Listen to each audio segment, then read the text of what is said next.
বাচ্চা তো বাচ্চাই।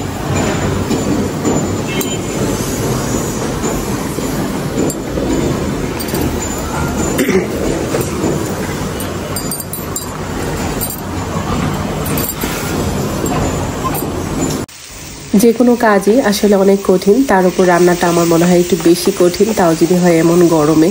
আজকাল যা গরম পড়েছে যেটা আর ভাষা নেই। বন্ধুরা, আমার যেহেতু ঠান্ডা লেগেছে, নিজের কণ্ঠ শুনতে নিজের কষ্ট হচ্ছে। কি না না এখন খাওয়ার সময়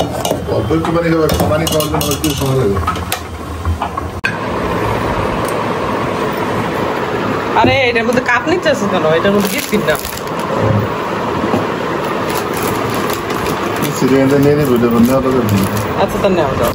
নতুন একটি ব্লগ নিয়ে আসলাম আপনাদের কাছে। জানি অনেকেই চলে যান, এভারেজ ডিউরেশন আরো কমে গিয়েছে। নটর ডেমিয়ানের বইগুলো আজকে গুছাবো, মানে আমার মেজো ছেলে নুদারের বইগুলো এসে গিয়েছে। বস্তা ভর্তি বই এসেছে, সময় পাচ্ছি না গুছাতে, তো আজকে ফাইনালি গুছিয়ে নিব। সেই সাথে ওর রুমটাও ডিপ ক্লিন করবো। বন্ধু আমিনা, তুমি একটি কমেন্ট করেছো, তো তোমার কমেন্টটা পড়ছি। তার আগে বলে নিচ্ছি, এই যে দেখছেন লাউটা কিন্তু বেহেস্তি খাবার, জানেন আপনারা? আমি জানি আপনারা কম বেশি সবাই জানেন, কিন্তু আসলে মানি আমরা কম। আমরা কিনে নিয়ে আসি ইলিশ মাছ, গরু গোশত, যেটা অনেক টাকা এবং অ্যালার্জির ভান্ডার থাকে। সামান্য কিছু জিনিস যেগুলো আমার স্বাস্থ্যের জন্য ভালো হবে, সেগুলো কিন্তু আসলে সাশ্রয় হয়, কিন্তু আমরা খেতে বেশি একটা পছন্দ করি না, তাই না? আজকাল আমার লাউ খেতে একদমই পছন্দ লাগে না, জানি না কেন। শীতের লাউটা আমার কাছে বেশি মজা মনে হয়। তো যাই হোক, রান্নাবান্নার ফাঁকে আমি হাঁড়ি পাতিলগুলো ধুয়ে নিলাম। আজকে একটু বাড়ির রান্নাটা করলাম, প্রায় দুইবারই রান্নাটা করে নিয়েছি, যেহেতু একটু ডিপ ক্লিন করবো লম্বা সময়, আর পরবর্তীতে সুস্থ থাকে কিনা সেটা সন্দেহ আছে। যেহেতু আমার ডাস্ট অ্যালার্জি, তার জন্য বললাম। আর নুদারের রুমটা ক্লিন করতে গেলে আমি জানি আমার ঠান্ডা লেগে যাবে, ওই জন্য মূলত রান্নাটা একটু বাড়িয়ে করে নিলাম। আমিনা রান্নাঘর থেকে বন্ধু, তুমি আমাকে একটি কমেন্ট করেছো, তোমার কমেন্টটা এখন পড়ছি। আলু পরোটা, দেশি চিকেন রান্না, রোজার ইফতারি। ওটা কি নবী দিবসের রোজা? হ্যাঁ বোন, নবী দিবসের রোজা। তবে এখানে কথা আছে, আমি আমার ছেলে নটরডেমে ভর্তি হওয়ার আগে মানত করেছিলাম, যদি ওইখানে টিকে তাহলে 2টো রোজা করব। তো একটা তো আগেই করেছিলাম, আর একটা নবী দিবসে পড়ে গিয়েছে। তো যাই হোক, আমি যদি কোনো কিছু হয়, আল্লাহর কাছে আশা করি কোনো কিছুর জন্য আমি আসলে রোজাটা বেশি মানি। এটা আমার শাশুড়ির কাছ থেকে দেখা বলতে পারেন। তো ওনাকেও দেখতাম কিছু হলে উনি রোজাটা মানত করে, তো সেইটাই আমার শাশুড়ির অভ্যাসটা রয়ে গিয়েছে। কিছু হলে আমি রোজা মানি, এবং আলহামদুলিল্লাহ এ পর্যন্ত যতবার মেনেছি ততবারই আমি সাকসেস হয়েছি ইনশাআল্লাহ। যেহেতু আমার ঠান্ডা লেগেছে, কথা বলতে গাইস অনেক কষ্ট হচ্ছে, তবুও কষ্ট করে ভয়েসটা দিচ্ছি। যাই হোক, thank you so much dear বন্ধু আমিনা। রোজাটা আমি আসলে বরাবরের মতো করে থাকি, যদি কোনো কিছু পাওয়ার ইচ্ছা জাগে আমার। যেমন আমার ছেলের সময় আমি আরও বেশি করেছি, মানে বড় ছেলের নূরের সময় আমার মনে আছে 1.5 মাস সম্ভবত আমি রোজা রেখেছি ওর জন্যে। ওর প্রি টেস্টের পর থেকেই রেখেছিলাম, সম্ভবত সোম আর বৃহস্পতিবার রাতে। যেহেতু আমি আর্লি শুয়ে পড়ি, তো অনেক কিছু দেখা যায় নুরারা বই এনে রেখে দেয়, আর সেভাবে আমার ঠিক করে রাখা হয় না। তো এই যে মোটা টাইপের টস বিস্কুট নিয়ে এসেছে, এই বিস্কিটটা দেখলেই আমার গায়ে জ্বর চলে আসে এমন লাগে। আর এত ভারী বিস্কিট আমার পছন্দ না, কিন্তু উনি কেন নিয়ে আসে জানি না, ওনাকে একাধিকবার বলা হয়েছে। আমার বেবিরাও তেমন একটা খেতে চায় না। যাই হোক, এই কন্টেনারে সব কিছু রেখে দিব।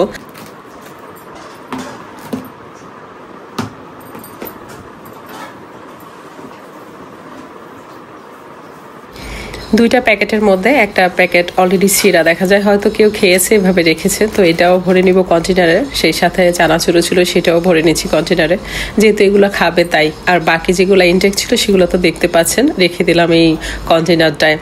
এই কন্টেনারটা অনেক আগের কেনা না সরি, আমার গিফটে পাওয়া। একজন আমাকে গিফট করেছিল ফুলপিঠা সহ, অনেকগুলো ফুলপিঠা দিয়েছিল। তার নাম Sathi. Thank you so much dear Sathi, ছোট বোন আমার। তো যাই হোক, এখনও রেখে দিয়েছি। আমার এমন অনেক স্মৃতি আছে যেগুলো আমি রেখে দিই, আমার ভালো লাগে। ও যখন প্রথম আমার বাসায় বেড়াতে আসে, তখন সম্ভবত এটা সাথে করে নিয়ে আসে। নুহরের প্রি টেস্ট পরীক্ষা চলছে, যদি খাইয়ে না দিই ছেলে আমার না খেয়ে চলে যাবে, এটা এমন পাগল টাইপের। তো যাই হোক, ছেলেকে খাইয়ে দিয়ে চলে আসলাম নুদারের রুমে। নুদারের ঘরটা একদম সুন্দর করে ডিপ ক্লিন করবো। তার আগেই তো বইয়ের বস্তা, এই বইয়ের ভারে আমার ছেলে একদম শুকিয়ে যাবে। কি পরিমাণ বই বাচ্চাদের এখন, তাই না? যদিও কলেজে উঠে গিয়েছে মাশাআল্লাহ, এখন আর বাচ্চা নেই। তো ইনশাআল্লাহ সব কাজ আমি সম্পূর্ণভাবে করতে পেরেছিলাম, তবে তার সাথে ঠান্ডাও পেয়েছিলাম গিফট হিসেবে। এত পরিমাণ জ্বর ঠান্ডা লেগে গিয়েছে কি বলবো। আর আমার যখন ঠান্ডা লাগে আমি জানি না কেন একদম শ্বাসের মতো প্রবলেম হয়ে যায়। যাই হোক, আপন মনে কাজ করছি, আর এই সময়টা আমার বেস্ট একটা সময় বলতে পারেন। ঘর একদম ফাঁকা, আর যখন সম্পূর্ণভাবে ফাঁকা হয় তখন আমার কাজে উৎসাহটা বেশি বেড়ে যায়।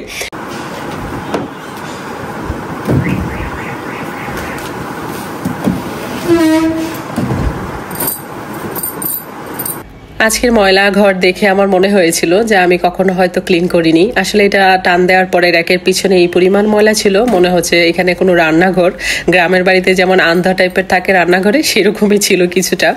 নুর আব্বু যদিও আজকে বাসায় আছে, কাজে যায়নি, বাট এই মুহূর্তে আছে উনি একটু ব্যাংকে। তো ফাঁকা বাসায় আপন মনে আসলে কাজগুলো করে নিয়েছি। উনি আস্তে আস্তে আমার কাজও আলহামদুলিল্লাহ কমপ্লিট হয়ে গিয়েছিল। রুমাস ফ্যামিলি ব্লগ থেকে এক ছোট বোন তুমি আমাকে একটি কমেন্ট করেছো, প্লিজ কিছু মনে করো না, আমার থেকে তোমরা অনেক ছোট, তাই আসলে তুমি করেই বলি, আপনি করে বলতে কেমন যেন লাগে। তো যাই হোক, তুমি একটি কমেন্ট করেছো, তোমার কমেন্টটা হলো এই, আপু জামাটা পরে তোমাকে অনেক সুন্দর লাগছে, আর চাঁদটাও অনেক সুন্দর লাগছে। আসলে জামাটা কেমন লাগছে আমাকে সেটা আমি জানি না, তবে চাঁদটা এত সুন্দর লেগেছে। আজকে বহু বছর পর আমি দেখেছি ওরকম একটা চাঁদ। সরি থুকু, আজকে না, মানে সেদিনের কথা বলছি। তো যাই হোক, পরপর কিন্তু আমার গুছানো ডান হয়ে গেছে আপনাদের সাথে বকবক করতে করতে। বন্ধুরা, আজকে যারা প্রথম আমার ভিডিও দেখেছেন, ভিডিওর কোনো অংশ যদি ভালো লাগে, আমার কথাও কাজে মন ছুঁয়ে যায়, তাহলে সাবস্ক্রাইব করে আমার পাশেই থেকে যেতে পারেন। আর এই কাজটি অলরেডি যারা করেছেন অসংখ্য ধন্যবাদ, মন থেকে দোয়া ও ভালোবাসা। যে হারে ভিউজ কমছে, কষ্ট তো লাগছেই, কিন্তু যতটা ভিউজই হচ্ছে ততটা কিন্তু লাইক হয় না, এটা মনে আরো বেশি কষ্ট লাগে আমার। অনেকের ভিডিও আমি দেখেছি, ভিউজের কি বলবো, না আমার বলছি না। ওই ম্যামের ভিডিওর প্রথম যে ভিডিওটা ছিল 37,000 maybe owner views. I can not believe that. একটা মানুষ দাঁত ব্রাশ করতে করতে ঝাড়ু দিচ্ছে, দেন খিচুড়ি রান্না করছে, তারপরও ডাল ছাড়া। ঠিক আছে, আই থিঙ্ক আপনারা বুঝতে পারছেন কে। ডিম দিয়ে খিচুড়ি করেছে, 37,000 ভিউজ। যাই হোক, এটা ভাগ্যেরও ব্যাপার থাকে।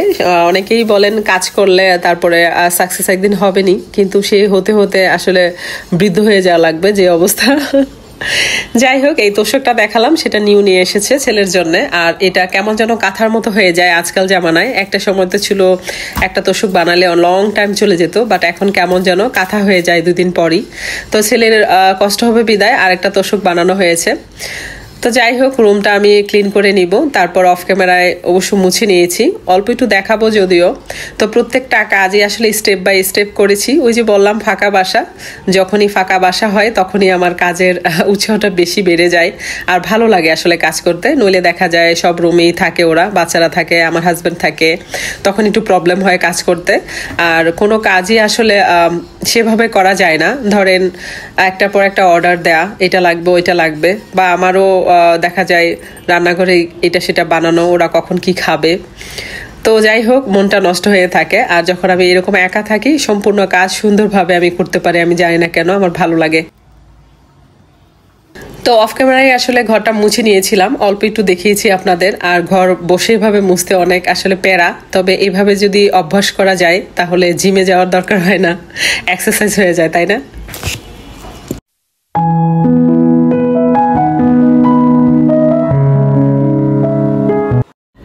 যে কোনো রান্নাই আসলে খেতে গেলে সময় খুব একটা লাগে না, তার পেছনে যে পরিশ্রমটা সেটা আসলে চোখে দেখা যায় না। তেমনই ঘরটা দেখেন মাশাআল্লাহ কতটা টিপটাপ, তার আড়ালে যে কষ্টটা সেটাও চোখে দেখা যায় না। তো যাই হোক, আমরা সাংসারিক যারা আছি তারা সংসারটা খুব ভালোবেসে আসলে করে থাকি। সব মেয়ের কথা বলবো না, যারা সাংসারিক মেয়ে তাদের কথাই বলছি। তবে হ্যাঁ, একটা পুরুষ মানুষের একটা সাংসারিক মেয়ে ভাগ্য লাগে পেতে, সবাই পায় না। আবার অনেকে যারা পায় তারা এটার কদর করে না, তাই না?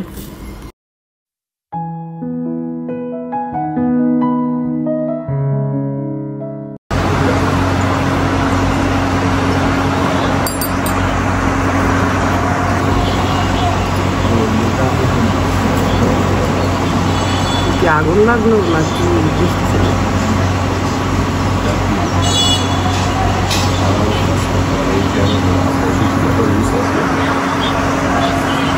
আওয়াজও শোনা যাইতেছে মনে হয় দূর থেকে বেশি আসতেছে। দেখো ওই যে ছাদের লেবাররাও খেয়াল করতেছে, দেখছো?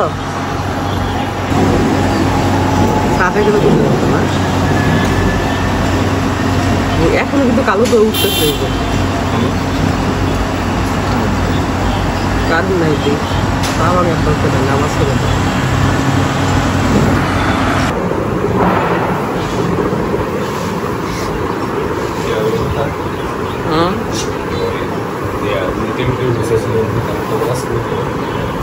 ওয়ার্ড্রোবের একদম নিচের ড্রয়ারে। ওরে আল্লাহ, কাপড়ে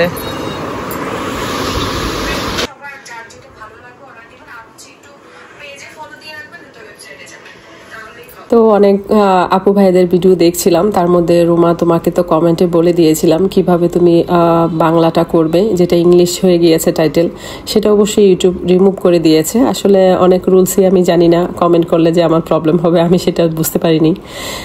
যাই হোক, এখানে বলছি, জানি না এখানেও সমস্যা হয় কিনা, তবু আমি বলছি আমার চ্যানেলটা এমনি ডাউন হয়ে গিয়েছে, তা কিছু আসে যায় না।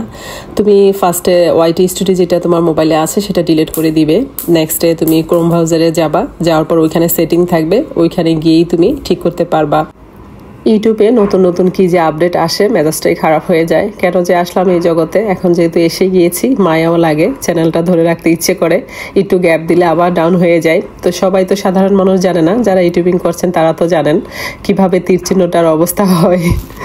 যাই হোক, ঠান্ডা যেহেতু অনেক বেড়ে গিয়েছে, তো মেয়েকে বলেছি একটু মুড়ি মাখা করে দাও প্লিজ। তো মেয়ে আমার পেঁয়াজ কেটে নিয়ে এসেছে, কান্না করতে করতে চোখ দিয়ে গড়ায় জল পড়ছে।